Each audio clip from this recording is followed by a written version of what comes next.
And happy Friday, fight fans, and welcome to Inside the Fence, brought to you by No Game Schedule, the official No Game Schedule UFC talk show. I'm your host, John Massey, joined alongside NGS Chief UFC Analyst, Drew the Rooster Johnson. Drew, we were unable to get an episode out last card, but we're back once again. As always, thank you for joining me.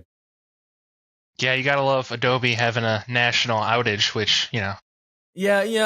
We don't need to talk about that. We don't need to put Adobe on blast, but we will eventually. But today we are talking about UFC 316, the main card. There are two Bantamweight title bouts in this card taking place in Newark, New Jersey. The co-main event, I guess is what you would call it, is the women's Bantamweight title bout between Juliana Pena and Kayla Harrison, and the main event, the Bantamweight title bout between Merab Dvalishvili and Sean O'Malley, a rematch from Noche. Drew, normally I ask you if you want to go into the prelims and the early prelims, but I asked you earlier today in prep of the show what you wanted to talk about, and you said you had no desire to talk about the prelims. You don't have to talk about them, but just give me a short disclaimer. What's up with the prelim? Is it just boring or just a lot of under guys? I wouldn't say it's boring. I mean, I feel like we're gonna have our hands full with the main. We have a really nice 5-fight main card to where I feel like we're gonna be spending a lot of time discussing these 5 fights, and I don't want to make our fight fans sit here for an hour and a half and listen to us talk about prelims. So I think we should just jump right into it. I mean, there's some good fights lined up. Bruno Silva, Joshua Van, that's gonna be a good fight, but with Van being such a huge favorite, I mean, there's not much to say other than Van's gonna absolutely dominate and win. So I think we can just jump right into the main card. And jump right into it, we will. The first main card fight of the night will be Vicente Luque versus Kevin Holland, number 14 versus the unranked Kevin Holland. Right now, the odds are at plus 220 in Luque's favor and minus 270 in Holland's favor. Drew, give us what you got on this fight. So, I mean, it seems like we watch Kevin Holland fight every pay-per-view. I mean, the guy tries to fight 5 times a year, which is absolutely incredible. I mean, even though he's 27 and 13, you love watching Kevin Holland. He's a guy that has such a good energy outside of the ring, where people have often called him the funniest fighter in the UFC, and I think that's true.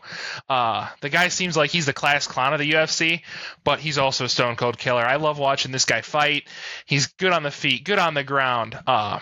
And Luque's, an above average fighter, but I think we're going to go with Kevin Holland in this one. Kevin Holland's got so many tools in his toolbox to be able to beat a guy like Vicente Luque, and I think Kevin Holland's going to be back in the rankings come Monday morning. Where do you think this fight's being held? I mean, like you said, Kevin Holland, we see this guy fight a lot. And I like Kevin Holland. He's from my recollection of him, he kind of is a guy who's relatively good at everything, needed in the UFC. He's not really one of those guys who specializes in something that stands out to you. You know what I mean? Like, he's not a guy that's like, oh my God, Kevin Holland's a great striker, and this is what he's really good at. I'd say he's a pretty well-rounded fighter. So where do you think this fight's taking place? You talking like stand up or on the ground? Yeah. Yeah. So I think excuse me. I mean, both these guys are relatively good at both with their takedown accuracy and takedown defense. I mean, none of these guys are really known to, try to lock in a submission. I mean, they only shoot for about 1 takedown a fight. So I'm pretty sure this fight's going to stay on the feet. But I could see Kevin Holland in later rounds pulling off a takedown and maybe getting some ground and pound or trying to lock in a submission attempt on Luque. But I see Kevin Holland winning by decision. I mean, I think this fight's going to go the full 15 minutes. I don't think it's going to be a boring fight because, whenever Kevin Holland's in there, it's not a boring fight. This is a guy that everybody loves to watch or actually, love to talk to outside of the arena. So for that reason, I think I'm going to go with Kevin Holland by decision. So Kevin Holland is our first. We are going to start tracking these, and so come Sunday afternoon, we're gonna just put Drew on blast and see how correct he actually was. I'm gonna get in there with you, right? I'll make picks as well, and I'm also gonna go with Kevin Holland for this one. So we'll start out with Kevin Holland as our first pick of UFC 316. Let's move up to a bantamweight bout, the number 10 versus a unranked Patchy Mix, as Mario Bautista steps into the ring. 2 United States homecomers going to New Jersey to fight this one out. Drew, Patchy Mix, I feel like is kind of an unknown guy right now, and why is that? So let's get in Patchy Mix. So this is one of the weird scenarios where his fiance is more well known than he is. He's actually engaged to Tatiana Suarez. She fought Zhang Weili for the belt, and Patchy was in her corner that night. Patchy Mix is a Bellator champ in the bantamweight division. Is now signed by the UFC. He took this fight on short notice after Chito Vera got hurt. I believe he took this fight about 3 weeks ago. He's 20-1, Bellator champ.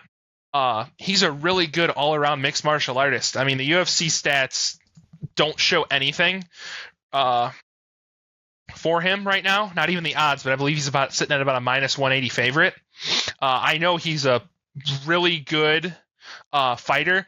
It's crazy to see someone that has 20 wins and only 1 loss, where they haven't won a decision fight yet.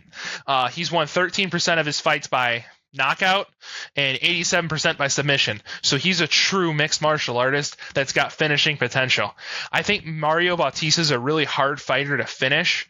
And I know that he's pretty much got a toss-up between submission and decision wins. He lands a lot of strikes, but the problem with Mario Bautista is he gets hit a lot. He gets hit almost as much as with strikes that he lands. So he lands about five per minute, but he also gets hit with 4. Oh, he's going to get hit.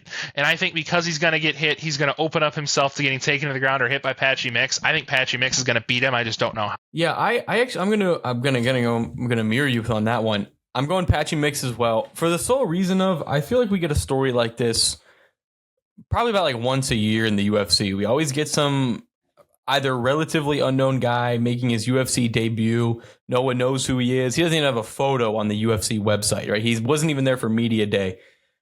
And it's stuff like that where I'm just like, the story, if that guy wins, that story is a lot more intriguing than the guy who doesn't. So I'm going Patchy Mix as well, just for the aura that guy's going to have.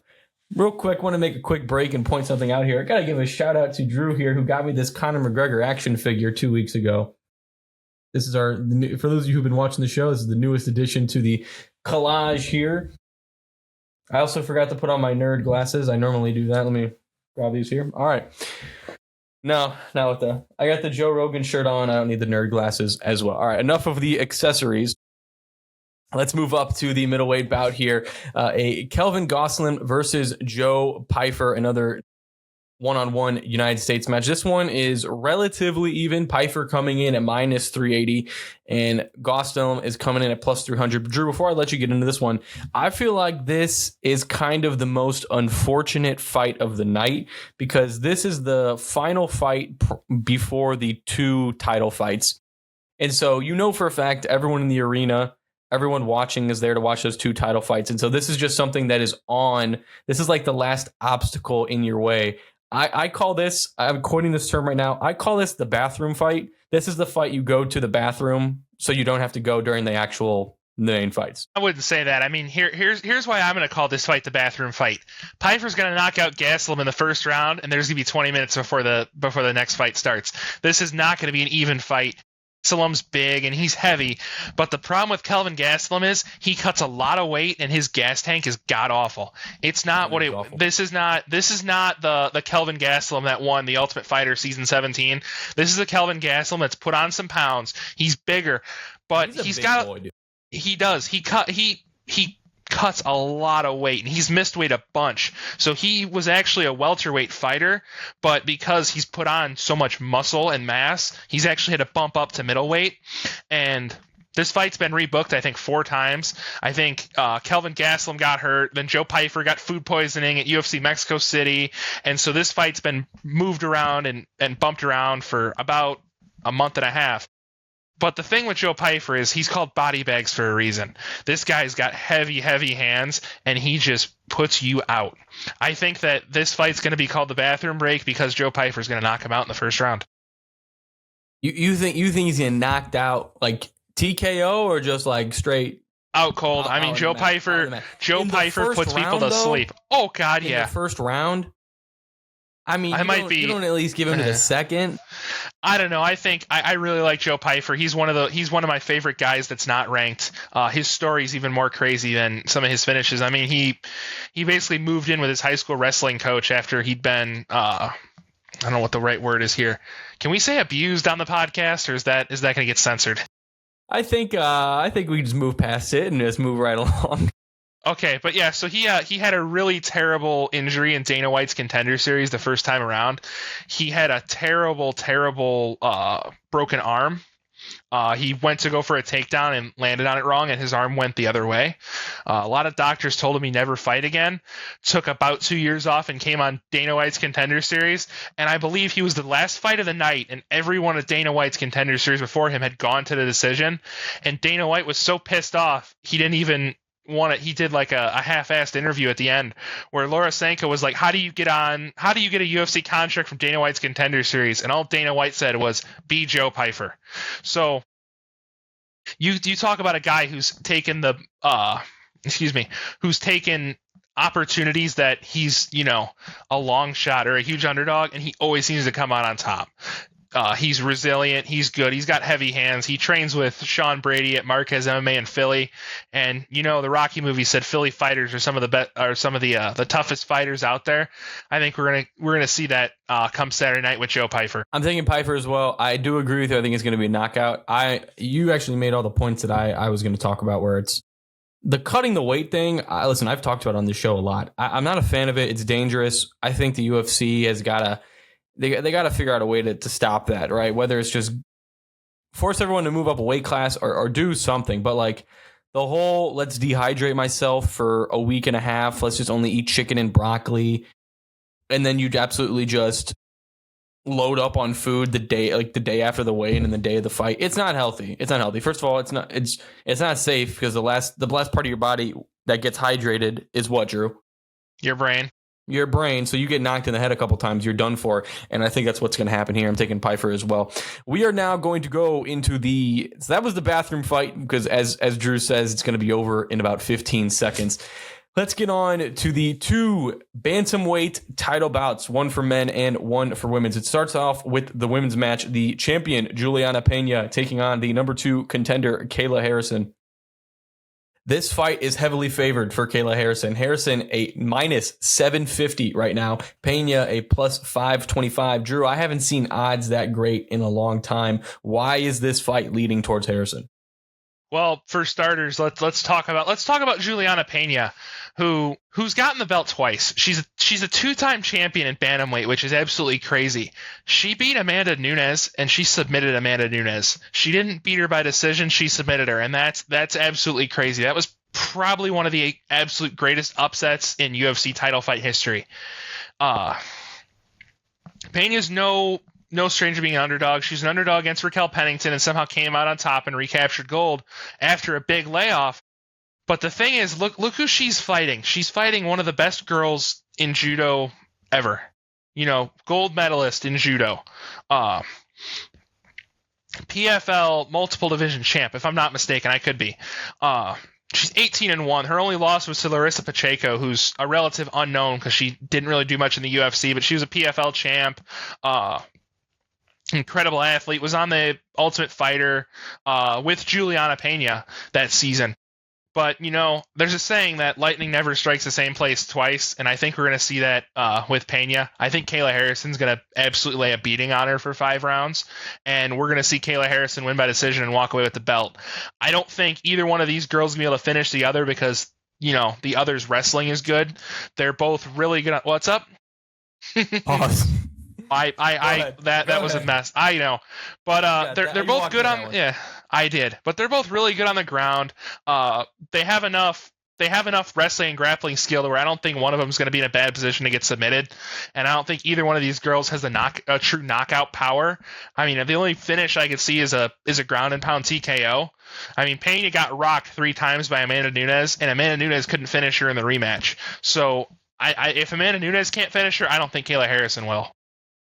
Yeah, I don't. I'm trying to really widen my range here. I don't know too many women fighters with pure knockout power. It's just not a common thing with them. They are more the grappling with women fighting is just it's significantly advanced. I would say that's probably the one disparity between men and women's fighting is where men have the knockout power and it's more of a stand-up, closer to boxing, right? And kickboxing, whichever one you want to go towards. That level compared to grappling is the same disparity between grappling and wrestling to knockout power in the women. Do you understand what I'm saying? Yeah, absolutely. I mean, you got to think about it, right? I mean, the highest UFC division right now for women's 135, where men go up to 265. So you have guys that are so much bigger that are able to, slug it out. I mean, the only way you really see women finishes is with we lost Drew there for a second. Drew had an incoming call. Unfortunate. All right, let's get back into it though. Go on, Drew. We can edit that out. Drew, your audio's gone. Drew, I can't hear you. Still no. Take some time here. We'll figure it out. Are we back? There we go. I think it's just. I don't think it's coming in off your mic. I don't think it's coming off your mic. I think it's just coming off your iPhone. Get me talk for me a little bit. Yeah, hold on. Just sorry. Hello? Hit your microphone. Yeah, I don't think that's. Are you gonna be able to splice these together? It'll be all good. Okay, let me reconnect my headset real quick. Sorry. Grandpa was calling me 3 times. I don't know what. Probably because he can't get hold of my mom. Better now? That's a lot better. All right, let's get back into it. Okay, sorry. I lost my train of thought. So what we see, how men fight at 270. Yeah, go ahead. Yeah, so what we see a lot with the women finishes is most obviously submissions, Brazilian Jiu-Jitsu, yada, yada, yada. A lot of leg kicks, which makes more sense as you get more power with your legs than you can your arms. But a lot of head kicks, that's mainly the way we see women knockouts or ground and pound TKOs. But I think that Kayla Harrison's really good. Her striking isn't, absolutely amazing, but her judo is impressive. I mean, judo combined with, judo combined with good wrestling. Now you can take someone down and hold them down. Excuse me. So when you have elite judo and wrestling, that's the best base for MMA fighters, period. I mean, you build a strong wrestling / judo background, you get your boxing up, you're going to be a really, really good fighter. I tried to explain judo to someone a couple of days ago, and this is the definition I gave him. For those of you who don't really know what judo is essentially you stand up. It's wrestling where you stand up the entire time, and the main objective is to throw the person into the earth as hard as you possibly can. That's the basic. That's the gist of it. Yeah, that is the base level of judo. There's no punching. There's no you're not gonna duke it, square out.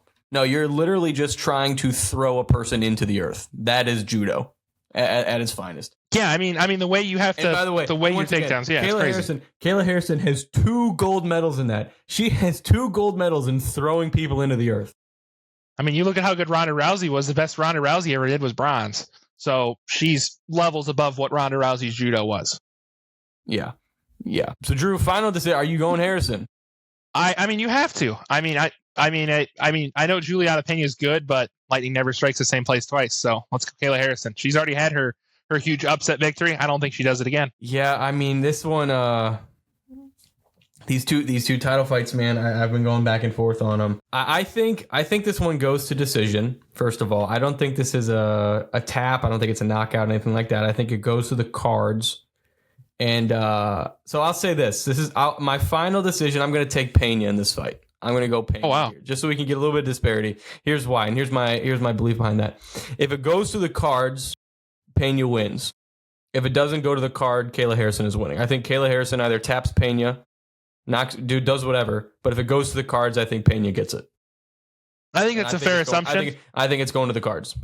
I think it's going to go to the cards as well. I see a decision win, but I know that Pena's got the UFC experience, but Kayla's beat some of the best girls in the world. Like, you look what she did against Holly Holm at UFC 300. Yeah, hey, but Juliana Pena. Yeah. She's taken on Amanda Nunes twice, and I mean, she's won one of them. And I mean, first of all, she won one of them in 2 rounds, and then went to the cards with her. So that's got to say something. That speaks volumes. Absolutely, I agree with you. That's why I had such a hard time, sitting there picking this fight, which you can't bet on the fight because Kayla Harrison's minus 750. It doesn't make sense, Yeah, very true. Yeah. Let's move on to the main event, the title of UFC 316. UFC 316, Merab Dvalishvili versus Sean O'Malley, the number one contender versus the defending champion. This is a rematch from UFC 306, ESPN Noche, as it's commonly referred. So 10 UFCs ago, we've had this fight already. Before we get into this, Drew, I want to have a friendly reminder. For those of you who missed this first fight a couple of months ago, this was far and away the most boring fight I have ever watched in my entire life. And it ruined, in my opinion, what could have been the greatest UFC event, hands down, of all time. I think what they did for ESPN or for UFC Noche was phenomenal. And it sucks that it was just capped off by just a lackluster final event. That's my opinion. I'm standing on it. Yeah, Dana White agrees with you, John. Dana White, people asked him, said, what about people turning in for the... Yeah. Me and Dana White on the He said, what did he say? He said, somebody asked him if this is the greatest... For someone who never watched a UFC event, was this awesome? And he said, yeah, as long as they turned it off before the main event. Yeah. So, this is a rematch, yeah. Listen, it was incredible. I'll give you a little bit of hint. I've not done this before, Drew. I've not done this before, but the final round question has something to do with UFC Noche. Just gonna leave it there. Okay. Just gonna leave it there. Okay. Yeah, go ahead. Get into this one. So we're gonna talk about Merab Dvalishvili, who's now has a UFC record of his own that a lot of people thought was unbeatable, which was GSP's takedown record of 90. He's only had 92 takedowns in the UFC, which is absolutely wild when you think about it. He's an amazing grappler. He's got the absolute best cardio that I think I've ever seen. You could put this guy up for 20 rounds and I don't think he would gas out. Like this guy is just absolutely crazy. And there's a reason why they call him the machine. Or after you've beaten a great fighter to beat him twice, let's go Sean O'Malley in this fight. I mean, I'm wearing his hoodie. He's one of my favorite fighters. Yeah. I mean, yeah. You yielded your time to discuss this fight, to attempt to play Sean O'Malley's walk-up song, didn't give a single piece of analysis, and went right into it. Yeah, I mean, Sean O'Malley has taken this camp. Like I follow both these guys on social media. Sean O'Malley has taken this camp more serious than I've ever seen him take anything in his entire life. I mean, during his entire camp, we have not seen him make fun of Merab's height, make fun of his nose, make fun of the way he looks. We have seen zilch from Sean O'Malley's Instagram or Snapchat or anything at all. The only thing, he didn't delete it. The only thing he posted was him training with Israel Adesanya. That's it. That is all we've seen. He hasn't dyed the hair for the fight.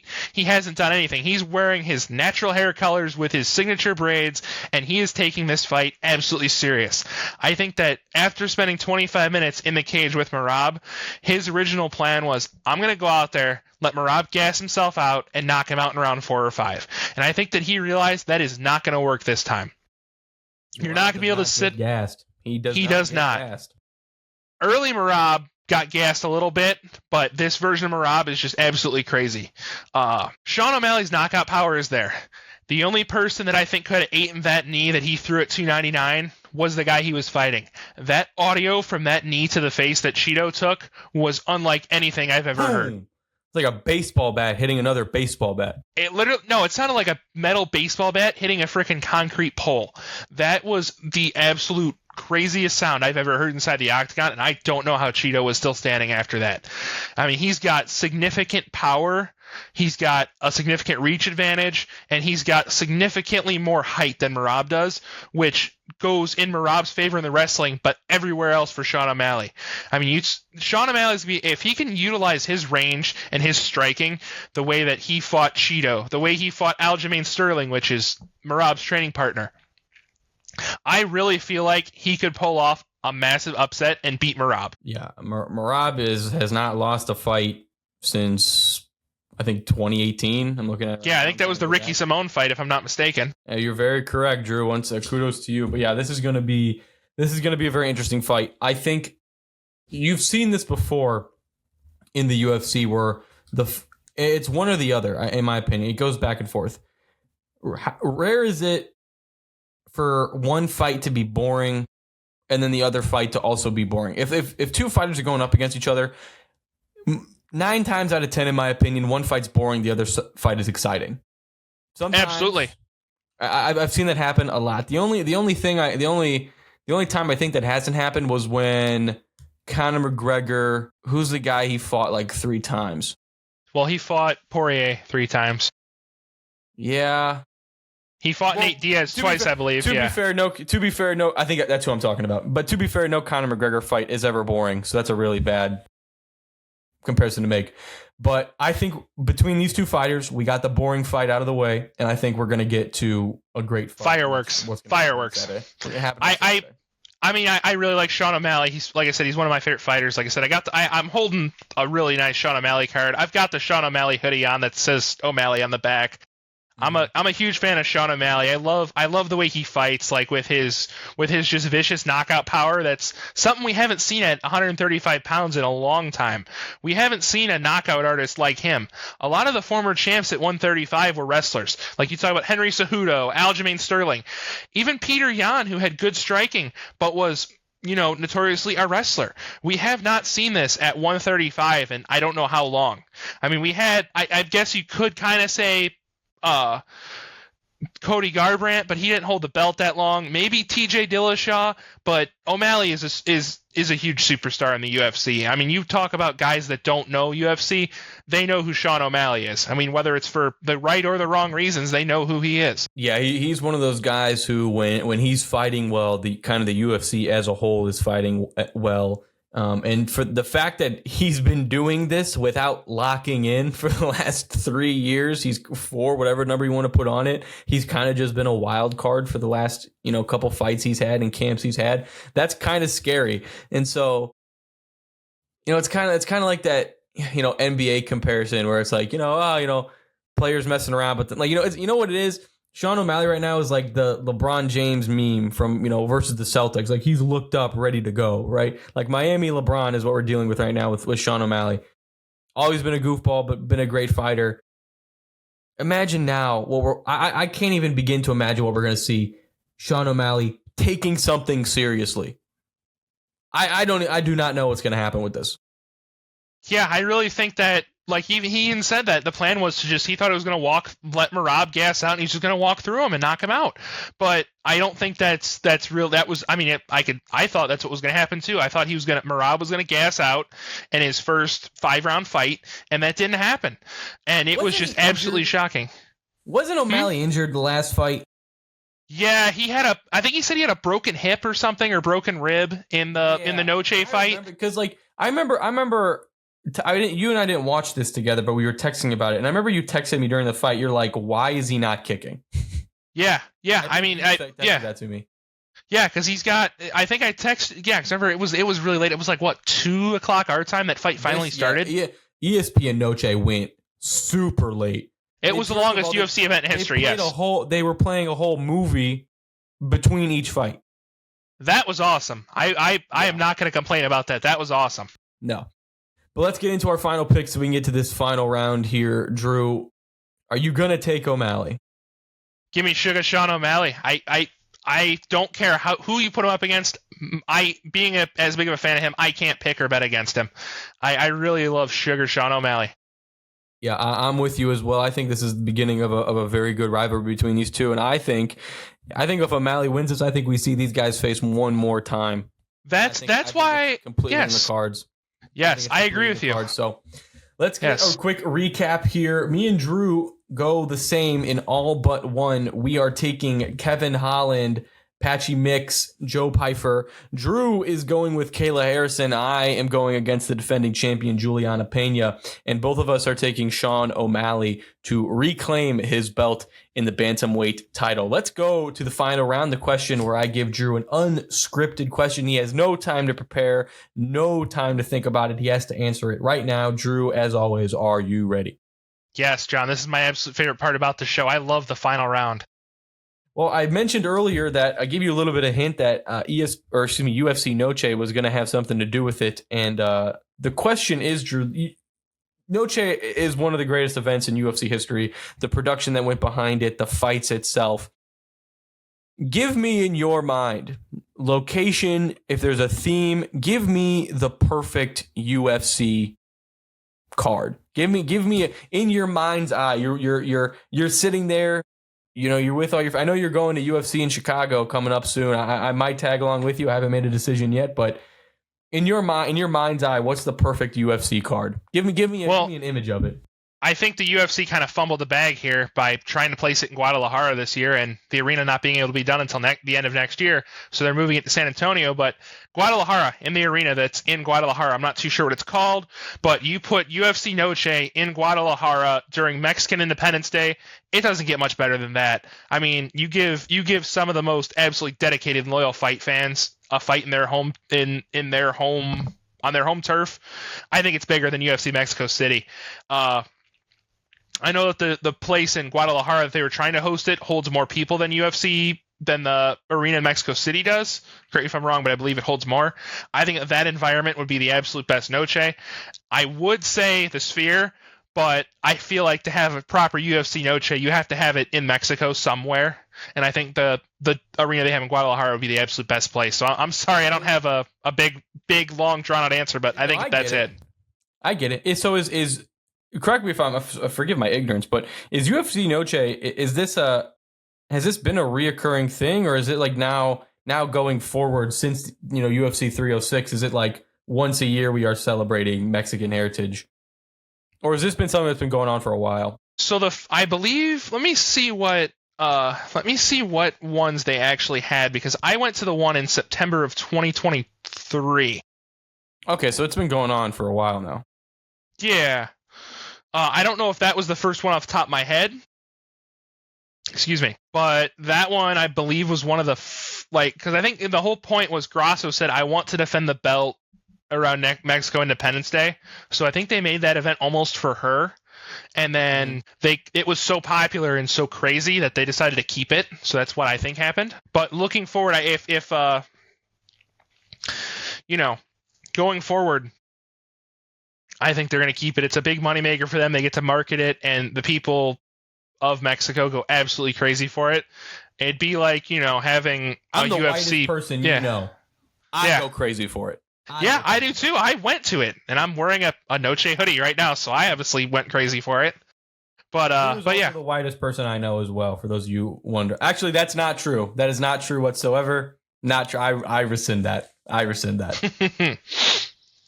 But yeah, I think that. Sorry, I don't have a long drawn answer for you, but I do have one question for you. Oh, okay. This is new. This is the final round.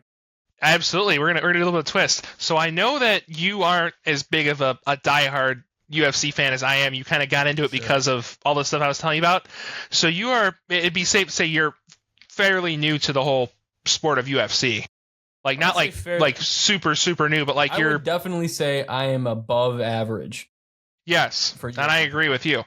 So what is one thing that the UFC could do to really bring someone like you who really only watches like the main events and stuff? What would bring you into watching more UFC content? What is something that you as an above average fan would want? It's got to become more easily accessible. I mean, that's just really what it comes down to. You look at the big, professional sports, right? You look at the NFL, right? The NFL is on free TV every single Sunday during the fall and winter. MLB, every other big three, baseball, basketball, and hockey, they'll have select games on free TV. They'll be partnered up with your streaming service. There is ways to watch at least a couple of games a week.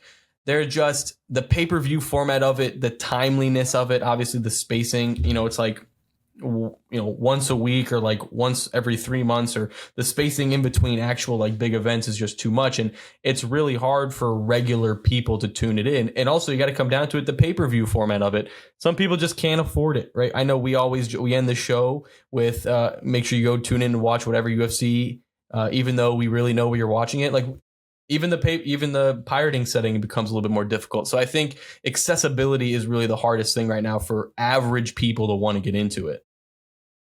Yeah, absolutely. I think that I agree with you, especially because I can't tell you how many times I've gone to watch ESPN Plus on a regular fight night, and it doesn't work because the way ESPN hosts it's terrible. It crashes. And like when if I'm using they talked about a little bit ago. I've heard rumors, and you can confirm it to us, that like they're talking about like maybe going to Netflix. But it's like, okay, would you have to pay for that though? Or like if you have a Netflix subscription, would you have to have it? Would it just be a cheaper card? I don't know. There's a lot of solutions right now. I don't know what it is. I don't know what it is. Yeah, I mean, the rumor is that it was Netflix, but for some reason we haven't officially heard it. But just from my own speculation, like I have ESPN Plus, so I was able to go through and watch a lot of ESPN Plus, like old fights on YouTube to like prepare for this episode. Like I could go, oh, I want to watch this fight of this fighter and this fighter. But a lot of fights have been taken off ESPN Plus, and they've gone to something like there's a thing called UFC Fight Pass where you can pay a monthly subscription. You get like all the underground UFC, like Cage Warriors and LFA and everything like that.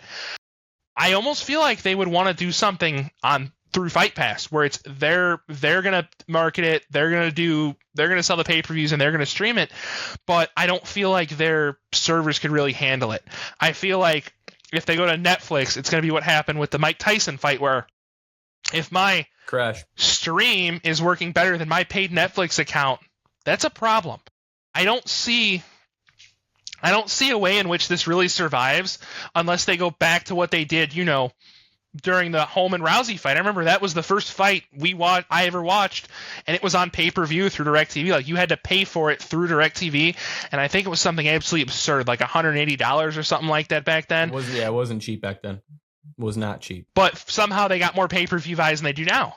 So it's like, and those streams were available back then. The part of it where it's like, oh, like if you go to like a Buffalo Wild, like there's going to be like a bar, or like Buffalo Wild Wings is going to have it. And it's like, once again, we're talking about spending even more money to like watch this event. It's just, I think that's what turns a lot of people off. But I like that segment. We're going to have to continue that. We're going to have to come up with a different portion of it, because we can call it the championship rounds, rounds 4 and 5, I guess. I don't know. Trust me, you don't want anything having to do with me being called the championship round. But that's going to do it for Inside the Fence here, covering UFC 316, coming out this Saturday, June 7th. So make sure you tune in, even though we know where you're tuning in from. John Mastey and Drew Johnson. As always, Drew, thank you very much. And for those of you watching at home, have a good night and enjoy the fight.